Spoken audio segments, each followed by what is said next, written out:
যে কারণে আমি আপনার কাছ থেকে সময় চেয়ে নিয়েছি। খুবই গুরুত্বপূর্ণ দুটি ইস্যু। দর্শক আপনারা যারা আছেন আপনারা আলোচনার সঙ্গে থাকুন এবং শুনলেই বুঝবেন যে আলোচনার ইস্যুটি কেন গুরুত্বপূর্ণ। একটি হচ্ছে বাংলাদেশে একটি নির্বাচিত সরকার আরেকটি রাজনৈতিক দলের একটা প্রতিষ্ঠা বার্ষিকী কোনো অবরোধ কর্মসূচি না কিংবা কোনো হরতাল না, এই ধরনের কোনো কর্মসূচি না, স্রেফ একটি প্রতিষ্ঠা বার্ষিকী কার্যক্রম ঠেকানোর জন্য রীতিমতো সেনাবাহিনী নামিয়ে দিল এবং আন্তর্জাতিক মিডিয়াও এই নিউজ বেশ ভালোভাবে কভার করেছে। তাইলে বিষয়টি কেমন হলো, বহির্বিশ্ব এই ঘটনাটিকে কিভাবে দেখলো, আমি আপনার কাছ থেকে এই বিশ্লেষণটুকু আগে শুনবো, এরপরে একটু আলোচনায় যাব। তারেক রহমান মানে বাংলাদেশ সরকারের বর্তমান প্রধানমন্ত্রী তার চীন সফর নিয়ে আলোচনায়। প্রথমে যদি একটু আপনার পর্যবেক্ষণটা বলেন যে এই যে সেনাবাহিনী নামিয়ে দিয়ে আওয়ামী লীগের প্রতিষ্ঠা বার্ষিকী ঠেকানোর জন্য কেমন হলো এটা? আমার মনে হয় সরকার খুব আতঙ্কে আছে। আপনার আওয়ামী লীগের ৭৭তম আপনার এই জন্মবার্ষিকী উদযাপনের যেগুলো প্রোগ্রাম দেওয়া হয়েছে সব দোয়া মফিল এইগুলো, এবং এটা খুব রুটিন ম্যাটার। কিন্তু আশ্চর্যের বিষয়, সরকার যাদের তারা নিষেধাজ্ঞা দিয়েছে সেই দলের এই বার্ষিকী উদযাপনে তারা শুধু আপনার পুলিশ মোতায়েন করে, শুধু ঢাকা শহরে 18,000 পুলিশ মোতায়েন করছে। আর এরপরে পরে আপনি যারা বললেন সামরিক বাহিনী, সামরিক বাহিনীর কোনটা সত্য জানি না, বাট দেখলাম যে 95,000 সামরিক বাহিনী আপনার 6টি জেলায় গিয়েছে। এটা না, সব নিয়ে 95,000 আর কি, অন্যান্য বিজেপি সহ আছে। এবং আতঙ্কিত হওয়ার ফলে মনে হয় তাদের পায়ের নিচে মাটি নাই। এটা সত্যি কথা যে আওয়ামী লীগ আপনার গত 2 বছরে এদের গ্রহণযোগ্যতা অনেক বেড়েছে।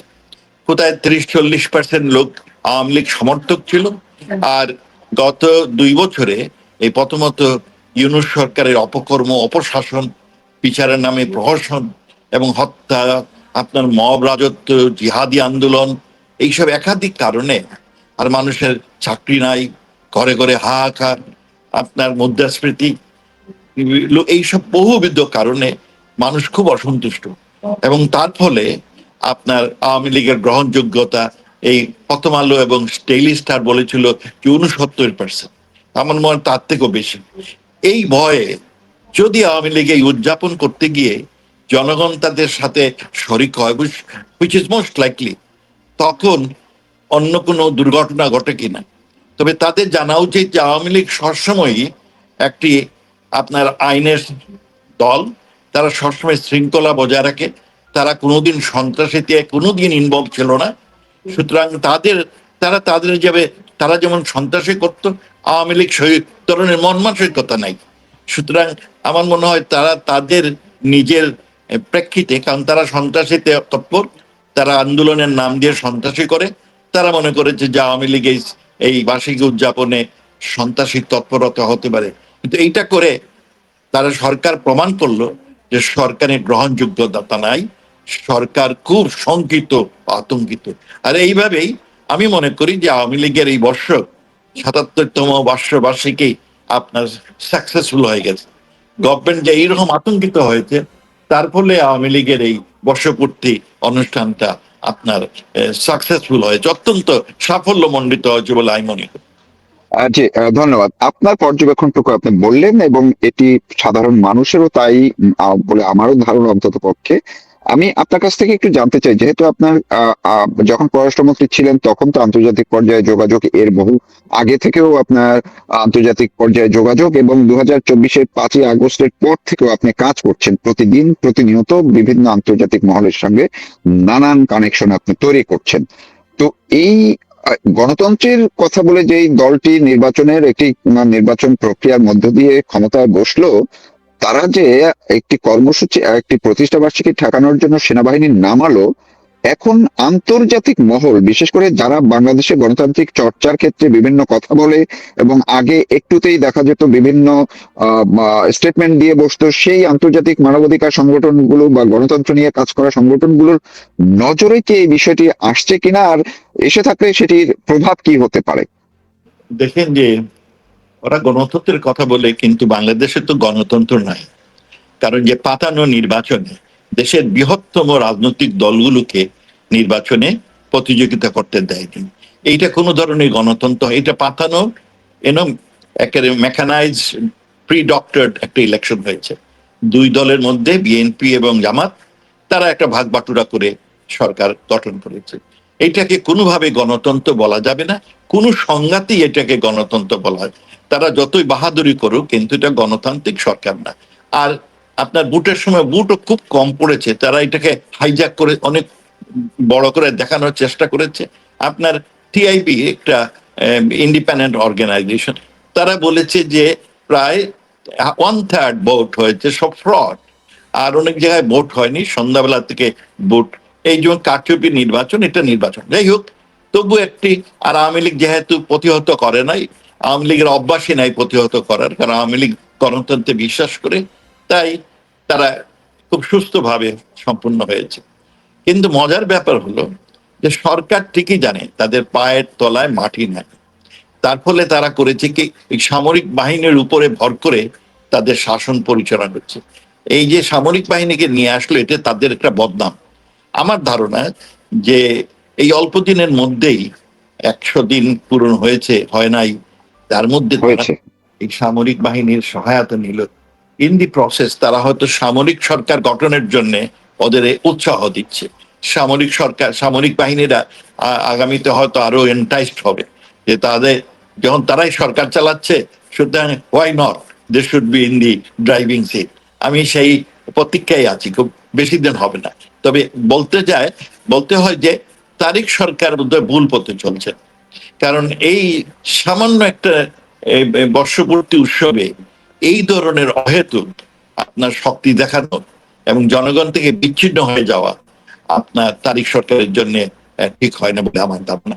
আমার মনে হয় যে তারা একটা খুব ভুল পথে চলছেন, এবং তারা বিশ্বকে এখন, আপনি যেটা বললেন যে বিদেশি সংস্থাসমূহ তাদের, কারণ অনেকের প্রচেষ্টায় তারা এসেছে এই সরকার, তারা কিছু সময় দিচ্ছেন যে দেখি 100 দিন গেল, দেখি সরকার কি করে, এই ট্রানজিশনের সময় কিছু বলবে না। তা আমার ধারণা এই সময়ের পরে এই যে অর্বাচীনের মতে যে ডিসিশন হলো আপনার শক্তি দেখানোর, সামরিক বাহিনীর শক্তি দেখানোর, তার ফলে আমার বিশ্বাস যে বিশ্বের যারা হিউম্যান রাইটস গ্রুপ, যারা অন্যান্য সরকার সমূহ আছে, তারা এগুলো অবজার্ভ করছে, এবং আমি আশা করব তারা মুখ খুলবেন। তারা এতদিন তারা বলতেন যে সরকার জাস্ট আসলো, এই সময় আপনারা এ নিয়ে কথা বলছেন কেন? তারা যেহেতু ইউনূস সরকারের এই 18 মাসে ভরাডুবি হয়েছে, একে দেশ ধ্বংস হয়ে গেছে, সুতরাং নতুন সরকার একটু সময় দিন। মনে হয় এখন অন্যরা শুরু করবে কথা বলা, যে সময় তো দেওয়া হলো, কিন্তু সরকার যে পথে চলছে এটা গণতন্ত্রের পথ না, এইটা জনগণের সরকারের নমুনা না, এইটা হচ্ছে একটা সামরিক একটা একটা কিছু দুর্বৃত্তদের, সন্ত্রাসীদের সরকার ব্যাক বাই মিলিটারি। এইটা তারা প্রমাণ করতে চাচ্ছে যে দে আর ব্যাক বাই মিলিটারি, তারা একটা দুর্বৃত্তের সরকার, তারা একটা আপনার ওই জুড়ে এসে উড়ে এসে জুড়ে বসেছে এই ধরনের সরকার। আমার মনে হয় এটাই তারা প্রমাণ করলেন। জি। ধন্যবাদ। আমি এবার একটু আপনার কাছ থেকে জানতে চাই, এবং আমার দর্শক শ্রোতা যারা আছেন তাদেরকেও জানাতে চাই যে এই তারেক রহমান বাংলাদেশের বর্তমান প্রধানমন্ত্রী, তিনি প্রথম রাষ্ট্রীয় বা সরকারি সফরে গেলেন মালয়েশিয়া এবং চীন। এই সফরটা নিয়ে আপনার পর্যবেক্ষণ একটু যদি আপনি শোনান। দেখেন, আমরা বাংলাদেশ খুব জিও স্ট্র্যাটেজিক লোকেশন, আমাদের একটা বড় দেশ, আমরা পৃথিবীর 8ম বৃহত্তম দেশ। আমাদের সম্পদ নাই, আমাদের মূল সম্পদ হচ্ছে জনগণ, মনুষ্য সম্পদ। আর সারা পৃথিবীর এখন হাইলি ইন্টারডিপেন্ডেন্ট। তো আমরা সেই জন্য সবার সাথে সুসম্পর্কে আমাদের পররাষ্ট্রনীতি হয়, কারণ আমাদের পররাষ্ট্রনীতি আমাদের অর্থনৈতিক নীতির ক্ষেত্রে যথেষ্ট প্রভাব পড়ে। সবার সাথে সুসম্পর্ক থাকলে আমাদের দেশের উন্নয়ন হয়। আমাদের দেশের ছেলেপেলা বিদেশে গিয়ে চাকরি করে, তারা রেমিটেন্স পাঠায়, এটা আমার এই বড় আয়ের একটি বড় উৎস। তো আমরা এমন ভাবে পররাষ্ট্রনীতিটা ম্যানেজ করি যাতে কাউকে অসন্তুষ্ট করতে চাই না, আর কাউকে, সবার সাথে সুসম্পর্ক, একটা ব্যালেন্স ফরেন পলিসি আমরা মেনটেন করেছি। আমরা আমাদের বড় বড় প্রতিবেশী কারা? বড় প্রতিবেশী ভারত, বড় প্রতিবেশী চায়না, আর তারপরে আমাদের বড় বন্ধু হচ্ছে আমেরিকা আর রাশিয়া। আগে যদি আপনি আমি যখন পররাষ্ট্রমন্ত্রী হলাম, আমি প্রথম আমার সফরটা করেছিলাম ভারতে, দ্বিতীয় সফরটা করি আমেরিকায়, তারপরে আমি যাই আপনার চায়না এবং রাশিয়াতে। এইটা একটা হিসাব করে গিয়েছি। হ্যাঁ, আপনার কিন্তু এই সরকার প্রথম গেলেন মালয়েশিয়াতে। মালয়েশিয়াতে গিয়ে খুব একটা সুবিধা করতে পেরেছেন বলে মনে হয় না। তিনাদের বক্তব্য বলেছেন, আর মালয়েশিয়া শুধু ওনাদের বলেছে হ্যাঁ আমরা শুনেছি ওনাদের বক্তব্য। কিছু যে অর্জন হয়েছে আজকে অনেকদিন ধরেই, এই ইউনূস সরকার আসার পর থেকেই আপনার মালয়েশিয়ায় আমাদের লোক পাঠানো বন্ধ হয়ে গেছে। It's a big market for us. শুধু আবার অনেকটা বেড়া করে দিয়েছে। আরেকটু মনে আছে, মালয়েশিয়াতে আমাদের এই সন্ত্রাসীরা ওখানেও ইসলামী সন্ত্রাসী করার প্রচেষ্টা করার ফলে মালয়েশিয়ান সরকার ওই লোকগুলোকে আপনার গ্রেফতার করে, এবং দেখা যায় যারা বাংলাদেশের এই সন্ত্রাসী আপনার ধর্মীয় গোষ্ঠীর সাথে সুসম্পর্কিত, তার ফলে মালয়েশিয়া পুরোপুরি বন্ধ করে দিয়েছে। তো উনি গেলেন, আশা করেছিলাম যে উনার যাওয়ার প্রেক্ষিতে হয়তো মালয়েশিয়া দরজা খুলে দিবে, কিন্তু যত কিছু মনে হচ্ছে হাবভাবে অর্জন কিছুই হয়নি। আর মালয়েশিয়ার দ্বিতীয়ত, যে সরকার স্টেবল না হলে আপনার দেশে যদি সরকারের প্রতি জনগণের আপনার আস্থা না থাকে, কনফিডেন্স না থাকে, বিদেশের কনফিডেন্স সহজে আসে না। সুতরাং মনে হয় মালয়েশিয়া ইভ্যালুয়েটিং দেম যে তারা এই সরকার কি সত্যিকারের স্টেবিলিটি আনতে পারবে, তাহলে তারা হয়তো তার দরজা খুলে দেবে, কারণ তাদের নিড, আমাদের লেবার তাদের খুবই প্রয়োজন। আমার আমি আপনাকে একটু ইন্টারাপ্ট করতে চাই, সেটা হচ্ছে যে আপনি এর আগে আমার আরেকটা শোতে আপনি ওই যে জাতিসংঘের চেয়ারম্যান পদে একটি ঘটনা বলেছিলেন। মালয়েশিয়ার 2004 সালের একটি ঘটনা আছে, তখন সালাউদ্দিন কাদের চৌধুরীকে ওআইসির মহাসচিব করার জন্য প্রার্থী করা হয়েছিল এবং মালয়েশিয়ারও প্রার্থী করা হয়েছিল। মালয়েশিয়া তখন রিকোয়েস্ট করেছিল সালাউদ্দিন কাদের চৌধুরীকে প্রত্যাহার করে নেওয়ার জন্য, কিন্তু সেটি না করায় তখন একেবারেই জনশক্তি মালয়েশিয়া নেওয়া বন্ধ করে দেওয়া হয়েছিল 2004 থেকে পরে। এই 2003 সালে যখন ওই আমাদের ওআইসি সেক্রেটারি জেনারেল হওয়ার কথা ছিল, এর আগের বছর নির্ধারিত হয় যে পরবর্তী বছর বাংলাদেশ থেকে হবে, কিন্তু যাকে তারা নমিনি করলেন সে একটা দুর্বৃত্ত, একটা খুনি, বিভিন্ন রকম অপরাধে 23টি কেস শুধু চাটগাতি তার বিরুদ্ধে ছিল, খুনের কেস। এইগুলো যখন জানাজানি হলো তখন সবাই বললো যে তোমরা একটা অল্টারনেট ক্যান্ডিডেট দাও, কিন্তু বাংলাদেশের খালেদা জিয়া সরকার কোনো ভাবে অল্টারনেট ক্যান্ডিডেট দিলেন না। না দেওয়ার ফলে কি হলো, যারা প্রথম, কারণ বাংলাদেশ ওই বছরে ড্যাম শিয়ার যে তারা ICC secretary general of top job, এমন এক সময় যেখানে আপনার 9/11-এর পরে দুর্ঘটনা, যখন যিনি ওআইসির হেড অফ দি ইনস্টিটিউশন হবেন তিনি মোর অ্যাকোমোডেটিভ হবেন, বিশ্ব সম্পর্কে তার বিশেষ জ্ঞান থাকবে, কিন্তু এমন একটা উগ্র লোককে তারা বাংলাদেশ নমিনি করলো। তার ফলে আপনার মজার ব্যাপার হলো, এই 12টা ভোটের মধ্যে আপনার এই যে ওআইসির ভোটের মধ্যে মাত্র 2টো ভোট, শুধুমাত্র 2টো ভোট বাংলাদেশ, একটা বাংলাদেশ নিজের আর একটা পাকিস্তানে, ইভেন সৌদি আরব, মালয়েশিয়া কেউ তাকে ভোট দেয় নাই। হ্যাঁ, ইট ওয়াজ এ সেম অন বাংলাদেশ। যাই হোক, তো এইবারে আমার মনে হয় যে ওনার সফরটা খুব সাকসেসফুল হয় নাই। আর আপনি দ্বিতীয় প্রশ্ন করেছিলেন যে উনি চায়নাতে গেলেন। দেখেন, কিছুদিন আগে ওনার পররাষ্ট্রমন্ত্রী এই নতুন সরকার আসার আগে আমেরিকার কাছে একটা ট্রেড এন্ড একটা এগ্রিমেন্ট করেছেন, তারপরে পরে একটা এনার্জি এগ্রিমেন্ট করেছেন, আর এখন শোনা যাচ্ছে যে ফাইনাল স্টেজে আছে আপনার এই প্রতিরক্ষা আপনার এগ্রিমেন্ট। এগুলো সবই আমেরিকার সাথে, ন্যাচারালি তারা আমেরিকার উপর ভর করে আছেন। আমেরিকা কিন্তু এইসব এগ্রিমেন্টের পরে, ওখানে এগ্রিমেন্ট আমি যেটা শুনেছি সেটা হচ্ছে যে অন্য কোনো দেশ থেকে কিছু কিনতে গেলে, কার সাথে সম্পর্ক করতে গেলে আমেরিকান প্রায়র অ্যাপ্রুভেল লাগবে এখন। এবং বিশেষ করে যে নতুন অ্যাম্বাসেডর আসছেন ব্র্যান্ড ক্রিস্টেনসেন, উনি বলেছেন যে তিনি বাংলাদেশ সরকারকে আপনার বিশেষভাবে অনুরোধ করবেন যারা চায়নার সাথে তাদের সম্পর্কটা কমায়। আমরা যেগুলো পত্রিকায় দেখতেছি যে চায়নাতে তারেক জিয়া সাহেব গেছেন, আমার মনে হয় এতে তিনি একটা সমস্যায় পড়বেন, গেছেন। এবং সেই সাথে যে তথ্যগুলো বের হয়ে আসতেছে, একটি হলো উনি আপনার 2 স্কোয়াড্রন আপনার চাইনিজ ফাইটার জেট কিনবেন। এইটা যদি কিনেন, এমনিতেই আমেরিকা বাংলাদেশ আগে খালেদা জিয়া সরকার যখন ছিলেন তখন লুক ইস্ট সেই পলিসির প্রেক্ষিতে প্রায় বাংলাদেশের ডিফেন্সের প্রায় 70% ইকুইপমেন্ট আসে চায়নার। এইটা আমেরিকা কখনো পছন্দ করে না। কিন্তু খালেদা জিয়া এটা শুরু করেছিলেন, পরবর্তীতে আওয়ামী লীগ সরকার, শেখ হাসিনা সরকার আসেন, তিনি কিছুটা ডাইভার্সিফাই করেন। তিনি তখন টার্কির থেকে কিছু কিনেন, ইংল্যান্ড থেকে কিছু কেনেন, ফ্রান্সকে অন বোর্ড রাখেন। হ্যাঁ, আর আমেরিকার জিনিসগুলো বেশি দামি, এই জন্য তিনি কিনতেন। তবে আমেরিকার থেকে তিনি গান বোর্ড নিয়েছেন। হ্যাঁ, সুতরাং ডাইভার্সিফাই করেছিলেন প্রকিউরমেন্ট অফ ডিফেন্স।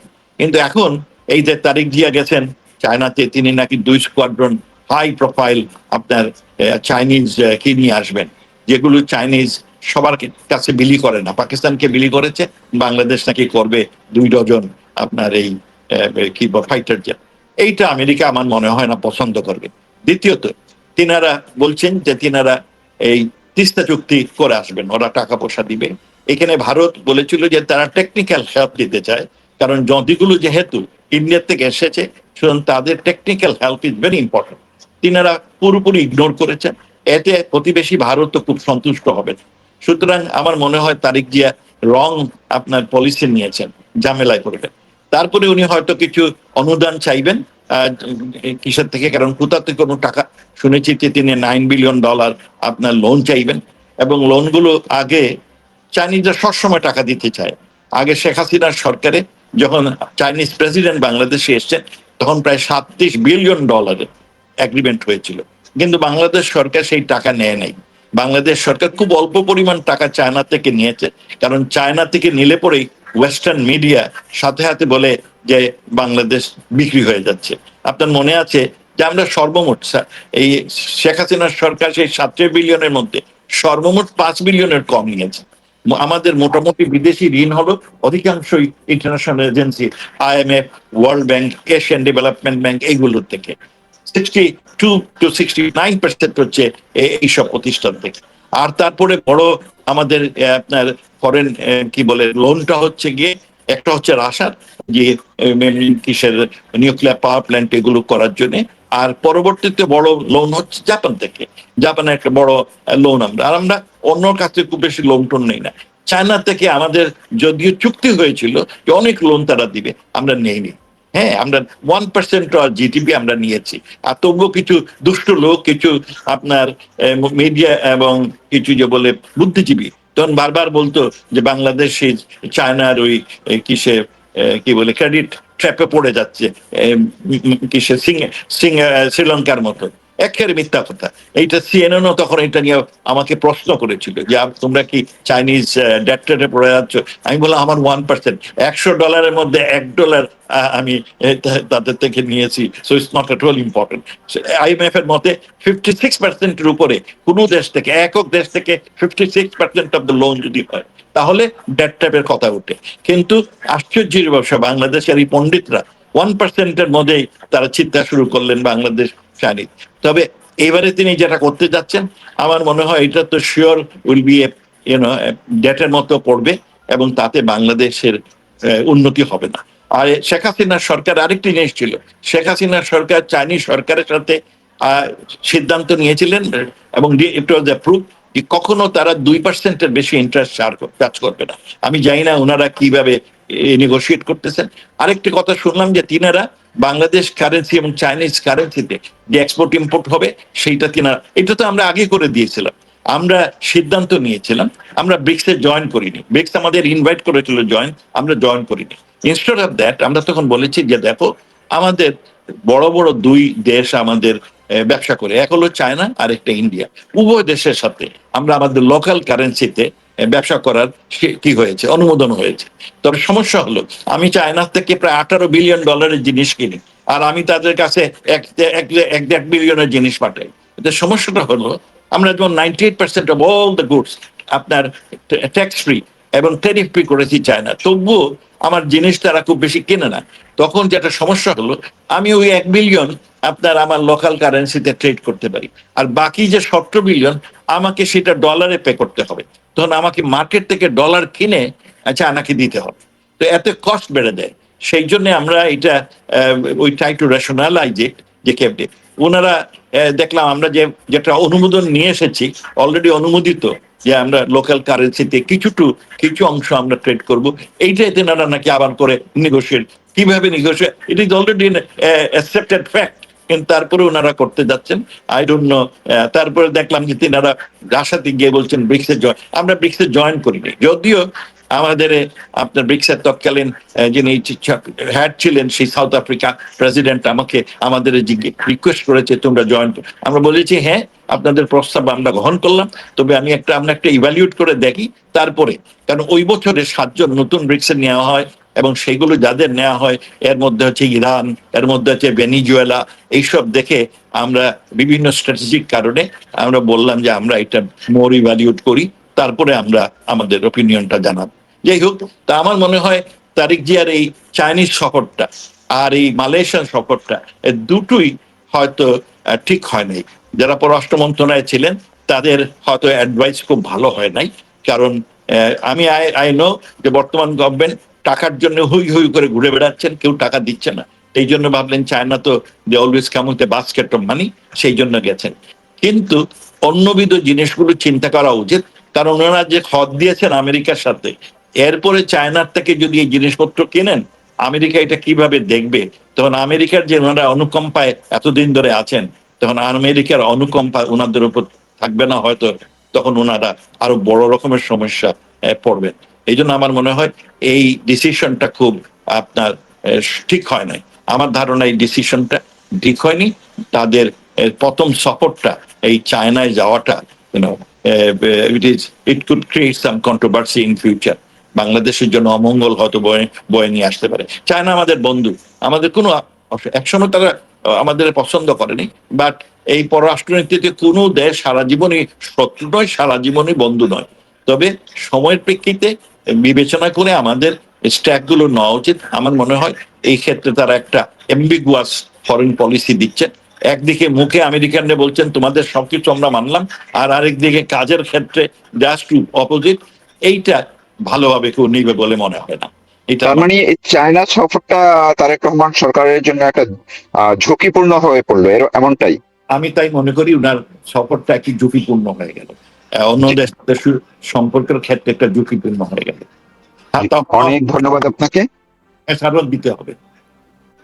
আচ্ছা, খেসারত দিতে হবে। অনেক ধন্যবাদ আপনাকে। দর্শক এতক্ষণ শুনলেন খুবই গুরুত্বপূর্ণ দুইটা ইস্যুতে কথা বললেন সাবেক পররাষ্ট্রমন্ত্রী প্রফেসর ডক্টর এ কে আব্দুল মোমেন। তিনি শেষ কথাটি যেটি বললেন যে তারেক রহমানের মালয়েশিয়া সফরটি ফলপ্রসূ হবে হবে না, অন্যদিকে চায়না সফরটি রীতিমতো একটা ঝুঁকিপূর্ণ সফর হিসেবে তিনি অভিহিত করলেন, যার খেসারত দিতে হতে পারে বলেও তিনি আশঙ্কা করছেন। আশা করি তার কথাগুলো আপনারা শুনলে বুঝতে পারবেন যে প্রথমত এই যে তারেক রহমান সরকার আওয়ামী লীগের প্রতিষ্ঠা বার্ষিকী ঠেকানোর জন্য সেনাবাহিনী নামালো, এটিও যে বহির্বিশ্ব ভালোভাবে নেয়নি সেটিও তিনি বলেছেন। সবাই ভালো থাকুন, সুস্থ থাকুন।